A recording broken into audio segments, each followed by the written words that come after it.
एक मुलाकात ऐसी शख्सियतों के साथ जिन्होंने दिया है अपने जीवन को एक नया मुकाम। रूबरू कराएंगे ऐसी कुछ हस्तियों के साथ एक खास शख्सियत के साथ मुलाकात जयदेव पटेल के साथ नंबर 1 इंडिया न्यूज पर। नमस्कार, आप देख रहे हैं नंबर 1 इंडिया न्यूज। मैं हूं आप सुबह के साथ जयदेव पटेल और आज एक खास शख्स के साथ मुलाकात प्रोग्राम में बात करेंगे ऑनलाइन गेम की गिरफ्त में बच्चे की बचपन की। कैसे बचपन को बीमार कर रहा है ऑनलाइन गेम, कैसे मानसिक तनाव के साथ हिंसक हो रहे बच्चे और कैसे ऑनलाइन गेम से दूर रखने के लिए बच्चों पर रखे नजर। कैसे बच्चों के लिए बेहद खतरनाक है ऑनलाइन गेम, कैसे ज्यादा ऑनलाइन गेम खेलने से हो सकता है मानसिक रोग और इसी के बीच तेजी से बढ़ रहा है ऑनलाइन वीडियो गेमिंग का बाजार और किस तरह से ऑनलाइन गेम अब डेंजर गेम में तब्दील होते जा रहा है। क्या है कारण, इसे कैसे बचा जा सकता है और कौन सी सावधानी रखनी जरूरी है और क्यों ये डेंजर गेम साबित हो रहे हैं। इसी पर आज का सवाल है कि कितना खतरनाक है ऑनलाइन गेमिंग का नशा। इसी पर चर्चा करने के लिए हमारे साथ दो खास मेहमान जुड़ गए जिन्हें आप देख पा रहे हैं। केंद्रीय मनोचिकित्सा संस्था में मनोचिकित्सा के सहायक प्रोफेसर डॉक्टर निशांत गोयल और बाल अधिकार के अधिवक्ता शालिनी शेरोन। आप दोनों का बहुत बहुत स्वागत आज हमारे प्रोग्राम में। थैंक यू सो मच, धन्यवाद जी डॉक्टर निशांत जी, मैं आपसे शुरुआत करता हूँ कि ऑनलाइन गेम क्या है और माना जाए कि बच्चों को पागलपन की ओर लेकर जा रहा है, क्योंकि हमने कंडीशंस देखी है कि अगर बच्चों के हाथ में मोबाइल ले लिया जाता है तो उग्र रूप ले लेते हैं और वो चिड़चिड़े हो जाते हैं। धन्यवाद जयदेव। ऑनलाइन गेम वो सारे तरह के एक तरह से जो गेम बच्चे खेलते हैं, जो पहले वीडियो गेम्स होते थे, आजकल स्मार्टफोन के आने के बाद वो सारे जो गेम्स हैं वो मोबाइल में आजकल बच्चे खेलने लगे हैं। मोबाइल गेम्स जो होते हैं या इसको हम लोग बोलते हैं इंटरनेट गेमिंग, हम लोग अगर इसमें इसका शब्द इस्तेमाल करते हैं। इंटरनेट गेमिंग जो है जिसमें हम लोग इंटरनेट के माध्यम से ऑनलाइन लोगों के साथ जुड़ते हैं। उसका क्या मतलब है कि जो पार्टिसिपेंट है, आपके जो साथ में खेलने वाले लोग हैं, वो आपके साथ ऑनलाइन जुड़ते हैं और आप उन लोगों के साथ किसी भी गेम में कम्पीट करते हैं। तो इस तरह के जो गेम है, देखा गया है कि कुछ बच्चे जो इसको कंट्रोल नहीं कर पाते हैं या जिनके परिवार में भी ऐसी सिचुएशंस होती हैं जहाँ पे उनके ऊपर ध्यान नहीं रखा जाता है, तो कुछ बच्चे जो इनमें से ऐसे होते हैं जो गेम्स के आदी हो जाते हैं, जिसको हम लोग हिंदी में बोलते लत लग जाती है। लत इस कदर हावी हो जाती है कई बार कि बच्चा जो है अपनी पढ़ाई लिखाई खाना पीना सब कुछ छोड़ देता है और सब कुछ छोड़ के सिर्फ और सिर्फ मोबाइल के सामने घंटों बिताता है। और कई बार वो इसका इस हद तक दुष्परिणाम हो सकता है कि या तो बच्चा अपनी जान दे बैठता है गेम के बीच में, या फिर कई बार आपने सुना भी होगा, पिछले कुछ दिनों पहले आया था कि किसी मदर ने अपने बच्चे को जब गेम खेलने से रोका तो उस बच्चे ने अपनी मदर का कत्ल कर दिया। तो न केवल सुसाइडल टेंडेंसीज बढ़ रही हैं, साथ साथ होमिसाइडल टेंडेंसीज भी बच्चों में बढ़ रही हैं और पर्टिकुलरली छोटे बच्चे जो जिनको सही गलत अच्छे बुरे का एहसास नहीं है, वो भी इन गेम्स के पीछे में आकर या इनके लत में आकर इस तरह के जो कदम है वो उठा लेते हैं। धन्यवाद जय जी। शालिनी जी, प्रधानमंत्री मोदी ने कुछ दिनों पहले बच्चों से बात की थी और उसमें भी ऑनलाइन गेम को लेकर एक सवाल पूछा गया था और प्रधानमंत्री जी ने कहा भी था कि माँ बाप को ध्यान देने की जरूरत है। क्या आपको लगता है कि माँ बाप अपनी तरफ से पूरा ध्यान देते हैं, लेकिन क्या कोई कानून या नियम बच्चों को लेकर इस तरह ऑनलाइन गेम को लेकर आना जरूरी लगता है? देखिए, अगर हमारे देश के प्रधानमंत्री कह रहे हैं तो डेफिनेटली हमें कुछ उनके विजडम को हमें सैल्यूट करना चाहिए कि वो बहुत सोच समझ के और अपना विवेक का इस्तेमाल करके उन्होंने ये स्टेटमेंट दिया है।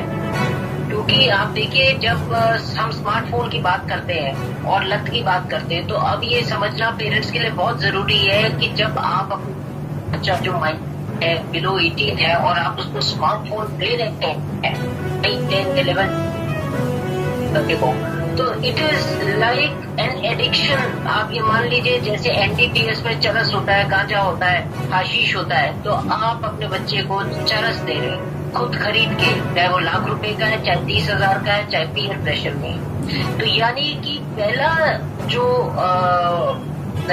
इस लत की तरफ ले जाने वाला माइनर्स को जो है वो पेरेंट्स का दायित्व बनता है। अब क्वेश्चन ये आता है कि जी ऑनलाइन क्लासेस है, कोरोना का वर्स्ट पीरियड रहा है हम सबके पीरियड में, सारे हमारे जितने नजदीक लोग हैं सब लोग इफेक्ट हुए हैं इमोशनली, फिजिकली, मेडिकली, उसमें कोई डाउट नहीं है। पर उसके साथ साथ जो ऑनलाइन क्लासेस उभर के आई, तो क्वेश्चन ये था कि बच्चों को ऑनलाइन क्लासेस, तो ऑनलाइन क्लासेस के लिए हमारा ये कहना है कि आप कोशिश करें कि बच्चे को डेस्कटॉप दें बिकॉज डेस्कटॉप फिर भी कुछ हद तक उस बच्चे को लिमिटेड करता है, उसकी मूवमेंट को। वो डेस्क पे बैठता है, वो क्या देखता है, क्या कर रहा है, एक उसकी मूवमेंट रिस्ट्रिक्टेड हो जाती है। स्मार्टफोन में वो बच्चा उस फोन को लेके कमरे में बंद हो सकता है, क्या वॉच कर रहा है, आपके आने पे स्क्रीन चेंज कर देगा।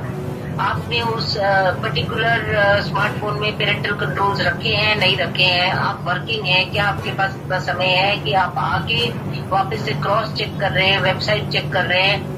और जहां तक ऑनलाइन गेमिंग का सवाल है, डेफिनेटली ये गेम एक स्टार्ट हुआ था कि भाई कॉन्सेप्ट ये था कि बच्चों को हम एक हेल्दी गेम कॉन्सेप्ट टेक्नोलॉजी को लेते हुए प्रोवाइड करें। बट जब उसका मिसयूज हो रहा है, जैसे ऑनलाइन के अगर रेगुलेशंस बन भी जाते हैं, जो कि अभी तक नहीं बने हैं, एंड आई थिंक आपका चैनल सेकंड नंबर पे है ऑनलाइन में जिन्होंने इस ऑनलाइन गेमिंग का इशू उठाया है ऑडियो और वीडियो विजुअल के थ्रू।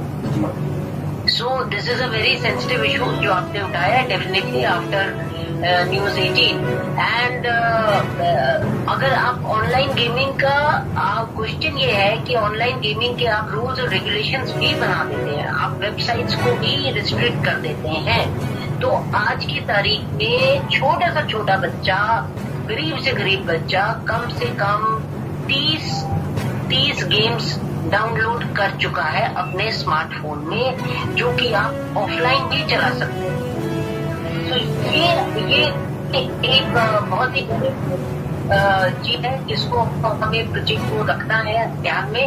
और इसमें डेफिनेटली माँ बाप रोल प्ले करेंगे बच्चे की हैबिट्स के लिए। माँ बाप को बैलेंस बनाने के लिए बच्चे को आउटडोर एक्टिविटी में भी ले जाना पड़ेगा, उनके साथ संवाद भी रखना पड़ेगा लगातार। ऐसा नहीं हो सकता कि आपने एक बच्चे को स्मार्टफोन गिफ्ट कर दिया, मोमेंट्री बर्थडे गिफ्ट कर दिया, उसके बाद आप अपने दायित्व भूल गए। तो आज की तारीख में हमें यंग जनरेशन को उनको इसके बारे में भी बताना पड़ेगा कि यंग जनरेशन की ड्यूटीज क्या है इस कंट्री के प्रति, अपने पेरेंट्स के प्रति, अपने बुजुर्गों के प्रति, अपने जो बाकी हमारे सिटीजन्स हैं उनके प्रति। ये एक ऐसा टॉपिक है जिसमें बिफोर ये एक बहुत बड़ा रूप ले जो कि ले रहा है धीरे धीरे। हर बच्चे के पास ऑनलाइन और ऑफलाइन गेमिंग है। तो इसके लिए डेफिनेटली जो स्मार्टफोन मेड इन इंडिया बन रहे हैं उनको कोई ना कोई टेक्नोलॉजी या ऐसा ऐप ढूंढना पड़ेगा जिसमें आप इसको रिस्ट्रिक्ट कर सकें और इसके लेवल्स को रिस्ट्रिक्ट कर सकें। क्योंकि ये लत जो है, ये कहते हैं हमने लेवल 1 चैलेंज पूरा कर लिया, फिर चैलेंज आता है लेवल 2, लेवल 3, लेवल 4 और ऐसे लेवल्स आते हैं जहाँ पे लास्ट लेवल होता है कि भाई आप छत से कूद जाइए, दैट इज अ चैलेंज, बच्चा कूद जाता है। तो ये एक हिप्नोटिक तरीका है। ऐसी वेबसाइट्स और ऐसे गेम्स को टोटली बैन करना चाहिए and I am sure that state governments and central governments will take notice of it and very soon they will make a regulation and rules according. ठीक है जी। डॉक्टर निशांत जी, हम बच्चों को टेक्नोलॉजी से दूर नहीं रख सकते हैं, ऐसे में हम किस तरह से टेक्नोलॉजी के साथ उन्हें आगे बढ़ाया जाए, उन पर ध्यान रखा जाए, और क्या ये टेक्नोलॉजी अब बच्चों में एक सिकुड़न ला रही है कहीं ना कहीं, क्योंकि बच्चे घर में सीमित होते जा रहे हैं, क्या इसका भी असर एक रूप से हो रहा है इसका? बिल्कुल ठीक आपने जयदेव जी ये बात बोली कि हम बच्चों को टेक्नोलॉजी से दूर नहीं रख सकते, ये एक हार्ड फैक्ट है। लेकिन हम ये भी जानते हैं कि हर पॉजिटिव चीज है वो अपने साथ साथ कुछ नेगेटिव भी लेके आती है, और जो आपने बोला वो बिल्कुल ठीक है। तो एक बैलेंस खोजना होगा हमको, समाज के अंदर, चीजों के अंदर एक बैलेंस खोजना होगा हमको। वो ऐसा बैलेंस जहाँ पे बच्चों को समय वो मोबाइल पे या इंटरनेट पे या कंप्यूटर पे दे रहे हैं, उतना या उससे ज्यादा समय उनको आउटडोर एक्टिविटीज के लिए भी हमको देना होगा। एज अ पेरेंट या एज अ गार्जियन और एज अ उनके जो संभालने वाले लोग हैं या केयर गिवर हैं, हमारी रिस्पॉन्सिबिलिटी बनती है कि हम उनको एक ऐसा इन्वायरमेंट दें जहाँ पे हमसे वो लोग सीखें। आप मुझे देख पा रहे हैं मेरे ख्याल से? जी जी बिल्कुल। तो वो हमसे सीखे, तो हमको अपनी तरफ से एग्जाम्पल सेट करने होंगे कि पता लगा हम तो बच्चों को बोल रहे हैं कि तुम आधा घंटा मोबाइल देखो, 1 घंटा मोबाइल देखो।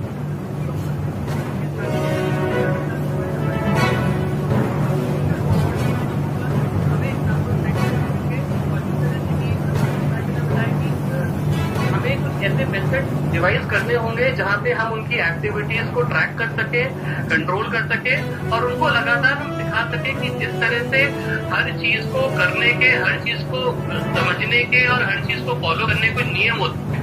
इसी तरीके से ऑनलाइन लाइफ जो है या टेक्नोलॉजी का जो इस्तेमाल है उसके भी कुछ नियम है। सिर्फ गेम खेलना या पॉइंट जीतना इम्पोर्टेंट नहीं है, साथ साथ कुछ एटिकेट्स जो होते हैं, ऑनलाइन एटिकेट्स हैं, उनको फॉलो करना भी बहुत जरूरी है। और साथ साथ बच्चों के साथ एक संवाद बनाए रखना बहुत जरूरी है एज अ गार्जियन और एज अ पेरेंट। अगर हम उनको उनके हाथ पे छोड़ देंगे, उन पे ध्यान नहीं देंगे, तो कहीं ना कहीं बच्चे वो सारी चीजें बाहर खोजेंगे जो उन्हें घर से मिलनी चाहिए। और मोबाइल ने और इंटरनेट ने उनको वो एक चीज ऑप्शन दे दिया है, दोस्त, घर वाले, प्यार, केयर, वो सब बाहर खोज रहे हैं और कहीं ना कहीं वो उनको उस तरफ लेके जा रहा है। तो ये हमारा दायित्व है, हमारी रिस्पॉन्सिबिलिटी है कि हम इस चीज को समझें और बच्चों को एक बेहतर environment. Thank you. Shalini ji, हमने कई केस ऐसे देखे हैं जिसमें ऑनलाइन गेम के चलते बच्चे सुसाइड तक कर रहे हैं। कानून क्या कहता है इस तरह के मामलों में? देखिए, आप बिल्कुल ठीक कह रहे हैं कि ऑनलाइन गेम खेल, जैसे अभी असिस्टेंट प्रोफेसर साहब ने बताया कि हमें एक बैलेंस मेंटेन करना है लाइफ में, और वो बैलेंस और खुद एक रोल मॉडल होना है पेरेंट्स को। उसके लिए ये समझना बहुत जरूरी है कि जब आपने ये एडिक्शन वाला स्मार्टफोन बच्चों को दे दिया है तो क्या आप क्रॉस चेक कर रहे हैं, क्या आप ये देख रहे हैं कि वो कितने समय बिता रहा है, क्या आप स्वयं, पता चला फोन पे लगे हुए हैं, बच्चे को कह रहे हैं ज्यादा फोन मत देखो। तो ये जो डाइकोटमी है ये बच्चे के माइंड में आती है, डिलेमा आता है पेरेंट्स को लेके। और जहाँ तक आप बता रहे हैं कि सुसाइड, यस, अगर लोग इस फोन को लेके ऐसे केसेस हुए हैं, लेवल्स हुए हैं, हम सब जानते हैं बीच में ऑनलाइन गेम्स आ गए थे जहाँ पे स्कूल के कई बच्चों ने सुसाइड भी किया है इसको लेके। कईयों ने, जैसे अभी एक रिसेंट केस आया है कि अपनी माँ का ही कत्ल कर दिया। तो आप ये देखिए कि ये एक ऐसा इंस्ट्रूमेंट है। Why is it that online game के बजाय ज्यादा प्रेफरेंस हो रहा है? पहले ये कि जब आप ऑनलाइन करते हैं तो आप ऑनलाइन कुछ भी गेम खेल रहे हो उसका रिएक्शन एक मशीन की तरफ से आ रहा है, या फिर रिएक्शन ही नहीं आ रहा। तो अगर आप फिजिकल ग्राउंड पे जाते हैं तो वहाँ पे आपको पता है हमारे कोचेस होते हैं, वो आपको कभी डांटेंगे, कभी आपको सीधा खड़े होने को भी बोलेंगे। बट ये जो स्क्रीन है इस पे जब आप जाते हैं तो there is no reaction which is coming up. So आप उस पे चाहे गलत करें चाहे सही करें, आपको एक अच्छा लगने लगता है। हर किसी को एक एनवायरनमेंट ऐसा अच्छा लगता है जहाँ पे कोई रिएक्शन ना आए, वहाँ पे वो अपनी बातें कह सके, अपने तरीके से चल सके, कुछ भी कर सके, चाहे वो ऑनलाइन गेमिंग के मार्फत करे। सो ये जो एक चीज है कि ऐसा एनवायरनमेंट बच्चों को दिया जाए जहाँ बच्चों को रिएक्शन, स्ट्रॉन्ग रिएक्शन ना मिले, तो बच्चे डेफिनेटली वो एनवायरनमेंट को प्रेफर करते हैं। बट आज तक जितने भी सुसाइड हुए हैं, एक भी इन्वेस्टिगेशन ऐसा नहीं आया है पैन इंडिया कि जहां पर अगर बच्चे ने सुसाइड किया है तो who is instrumental in bringing that smartphone to the child. अगर वो बच्चा स्मार्टफोन ले रहा है, अगर वो बच्चा ऑनलाइन गेम्स खरीद रहा है और पेरेंट्स पैसे दे रहे हैं, तो दे आर इक्वली रिस्पॉन्सिबल एबिट में। और ऐसे केसेस में अगर बच्चा सुसाइड लेवल तक पहुंच जाता है तो आप एक तरीके से एबिटमेंट ऑफ सुसाइड की है, आपको ऑफेंड जो कि अभी तक नहीं किया गया बाय द इन्वेस्टिगेटिंग इंस्टीट्यूट। खुद ही एक विक्टिम की तरह है, जबकि दिस इज रॉन्ग। अगर ऑनलाइन गेम, कोई भी ऑनलाइन गेम आप बिना परचेज करें नहीं ले सकते। जब आप खरीद के स्वयं दे रहे हैं तो आप पूरी जिम्मेवारी लीजिए कि वो बच्चा की वो उसकी लत नहीं लगे, और अगर आप जिम्मेवारी नहीं ले सकते तो फिर आप ये काम ना करें। ठीक है मैम। डॉक्टर निशांत जी, मैं आपको ऑनेस्टली आपका धन्यवाद करना चाहती हूँ that it is such A sensitive issue, जिसमें अगर हमारे प्रधानमंत्री जी ने कोई रिमार्क किया है कि parents are responsible, that means this is one liner for the parents to understand कि ये केसेस किस लेवल पे जाने वाले हैं। कल हमने एक बहुत ही कच्ची बस्ती के बच्चे के पास स्मार्टफोन था, मैं उससे इतना ही पूछा ये तुम कितने में लाए, उसने कहा 2,500 में मुझे मिल गया, और उसमें उसने कम से कम 30 ऑनलाइन गेम्स डाउनलोड कर रखे थे ऑफलाइन। वो कह रहे थे मुझे इंटरनेट की जरूरत नहीं है, मैं इनको चला सकता हूँ। मैंने कहा अगर इसके बाद आपको और चाहिए होगा तो क्या करेंगे? बोले मैं उसके लिए फिर कुछ भी करने को तैयार हूँ। सो ये मानसिकता जो है ये हमें डील करनी है, और इसके लिए rules regulations definitely check and balances रखेंगे, क्योंकि जब कोई पेनल्टी इम्पोज होती है तो लोग थोड़े से सुधरते हैं। पर उसके साथ साथ सेल्फ कॉन्शियसनेस और सोशल कॉन्शियसनेस और अवेयरनेस जैसे आप लोगों के चैनल्स के थ्रू आना बहुत जरूरी जी। डॉक्टर निशांत जी, पहले के गेम और आपके गेम में जमीन आसमान का फर्क है। आपके गेम जानलेवा साबित हो रहे हैं, तो डिफरेंस क्या है और क्या कुछ ऐसे बच्चों पे नजर जो रखना चाहे अगर पेरेंट्स तो कैसे रख सकते हैं? और क्या आपको लगता है कि बच्चों को किसी एक्सपर्ट के पास ले जाना चाहिए, ऐसा कुछ अगर उसमें अगर अनुभव होता है या कुछ फील होता है तो? देखिए, आपके पहले सवाल का जवाब कि पहले और आज के गेम्स, देखिए पहले जो गेम्स होते थे वो मोबाइल पे नहीं होते थे। एक छोटा सा एक इंस्ट्रूमेंट आता था जिसको वीडियो गेम हम लोग बोलते थे और जिसमें हम ही उस गेम के साथ खेलते थे बस, ठीक है। और आजकल क्या है कि ऑनलाइन गेमिंग जो होता है जिसमें आपके साथ बहुत सारे लोग कम्पीट करते हैं, तो एक जो कंपटीशन की भावना जब होती है और जो परस्पर एक दूसरे के साथ कंपटीशन होता है, कहीं ना कहीं ये हमें लेवल्स क्रॉस करने के लिए प्रेरित करता है। और कभी कभी जिस तरह से वकील साहब ने बताया कि जो लेवल्स वो इतने बढ़ जाते हैं कि व्यक्ति जो है अपना या किसी और को नुकसान कर सकता है। तो दिस इज नंबर 1। और आपका जो दूसरा सवाल है कि क्या ये चीज, देखिए आजकल हर तरीका अवेलेबल है पेरेंटल एक्सेस का या पेरेंटल कंट्रोल्स का, चाहे वो मोबाइल हो चाहे वो इंटरनेट हो। आजकल ऐसे एंटीवायरसेस अवेलेबल है जहाँ पे पेरेंटल कंट्रोल आप आराम से कर सकते हैं। जरूरी क्या है? जरूरी है लोगों को मालूम होना चाहिए कि ऐसा हो सकता है, नंबर 1। नंबर 2, लोगों को माइंडफुल होना होगा कि देखिए हमारे चारों तरफ चीजें बदल रही हैं और जो बचपन है वो कहीं ना कहीं वो बर्बाद हो रहा है इस ऑनलाइन गेमिंग के लत से।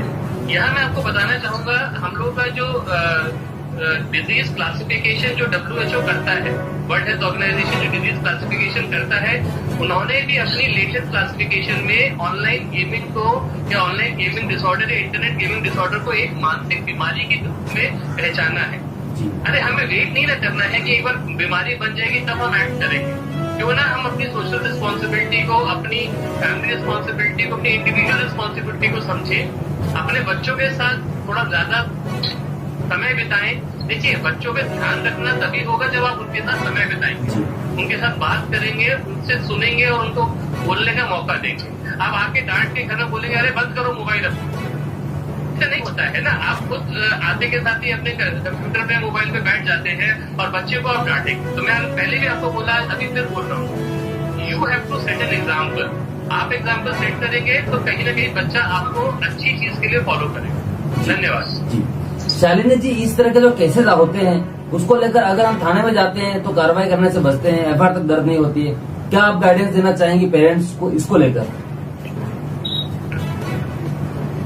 देखिए, आप पहली बात तो आपका कहना सही है कि ऐसे ऑनलाइन जो भी लोग प्रेरित कर रहे हैं या हैकर्स के रूप में कई बार आपने सुना होगा, एक तो इंटरनेट है और एक लेटेस्ट है जिसको डार्क इंटरनेट कहा जाता है, जिसपे कहते हैं सब चीजें अवेलेबल होती हैं, जो उसके मेंबर्स हैं डार्क इंटरनेट के वो सब चीजें देख सकें। सो हैकर्स जो है या फिर ऐसे कोई लोग हैं जो आपके बच्चे से मिल रहे हैं, आपको डेफिनेटली अपने बच्चे पे, अगर आप वर्किंग है, बच्चे को पीछे घर पे छोड़ के जा रहे हैं, तो आजकल टेक्नोलॉजी जैसे प्रोफेसर साहब ने कहा, आप घर पे कैमरास लगा सकते हैं, माइक्रोफोन वाले लगा सकते हैं, आप चेक एंड बैलेंसेस अपने बच्चे पे रख सकते हैं कि आपके बच्चे को किस टाइप का एनवायरनमेंट दिया जा रहा है। आप उसके स्मार्ट या फिर उसके जो बाकी गेम्स खेलने के जो उसके अगर डेस्कटॉप है उन एक्सपर्ट को बुला के कर सकते हैं कि हमारा बच्चा किस लेवल पर जा रहा है, किससे बात कर रहा है, उसकी लोकेशन ट्रेस हो सकती है। और अगर ऐसे में आपको लगता है कि देयर इज समवन जो आपके बच्चे को इन्वेस्टिगेट कर रहा है और आपको नहीं पता चल पा रहा है despite best of the efforts, तो आप डेफिनेटली थाने में जा सकते हैं, आप अपनी रिपोर्ट कर सकते हैं। पर थाना अगर रिपोर्ट नहीं कर रहा है, क्योंकि साइबर क्राइम आ गया, आपका इंफॉर्मेशन ऑफ टेक्नोलॉजी एक्ट आ गया 2000, और हम देख रहे हैं उसके बाद भी साइबर क्राइम्स हो रहे हैं, इंटरनेट हैक हो रहे हैं, बच्चे खुद ही इतने वनरेबल हैं कि हैकर्स को ये पता है कि बच्चों की साइकोलॉजी पे उन्होंने ऑलरेडी रिसर्च कर रखी है और उसके हिसाब से वो उन बच्चों को बोलते हैं। तो बच्चों को वो कैसे साइकोलॉजी को मैनिपुलेट करके और पेरेंट्स का ही सर्वर यूज कराते हैं, घर का ही सर्वर यूज कराते हैं, और कैसे वो इन सब के लिए छोटे बच्चों को अवेयरनेस लाइए, पेरेंट्स को अवेयरनेस लाइए कि आपके सर्वर से आपके OTPs, आपके बैंक अकाउंट्स, आपके डिटेल्स, हर कुछ जो है काफी हद तक हैक किया जा सकता है अगर हैकर आपके बच्चे के कांटेक्ट में है। आप डेफिनेटली जाइए थाने में, अगर FIR दर्ज नहीं हो रही है आप ऑनलाइन भेजिए इन्फॉर्मेशन। ऑनलाइन इन्फॉर्मेशन का उतना ही कोर्ट में महत्व है जितना कि फिजिकल जाके थाने में है। ऑनलाइन के बाद भी अगर पुलिस नहीं दर्ज कर रही है या इन्वेस्टिगेट नहीं कर रही है तो आप डेफिनेटली कोर्ट में आइए। कोर्ट में प्रावधान है, कोर्ट के थ्रू आप लोग FIR रजिस्टर करा सकते हैं। रही बात कोर्ट में आने की और वकील करने की, तो मैं आपके चैनल के माध्यम से बता दूं कि हमारे सुप्रीम कोर्ट में लीगल एड कमेटीज है जिसमें नालसा के नाम से है। हर स्टेट लेवल पर लीगल क्लिनिक्स हैं जहाँ आप जाके अपना प्रॉब्लम बता सकते हैं, आपको काउंसलिंग करी जाएगी, आपको सोल्यूशंस दिए जाएंगे। और अगर आपके लिए केस कंटेस्ट करना है या FIR करनी है या वकील करना है तो वो भी बच्चों के लिए फ्री ऑफ कॉस्ट है।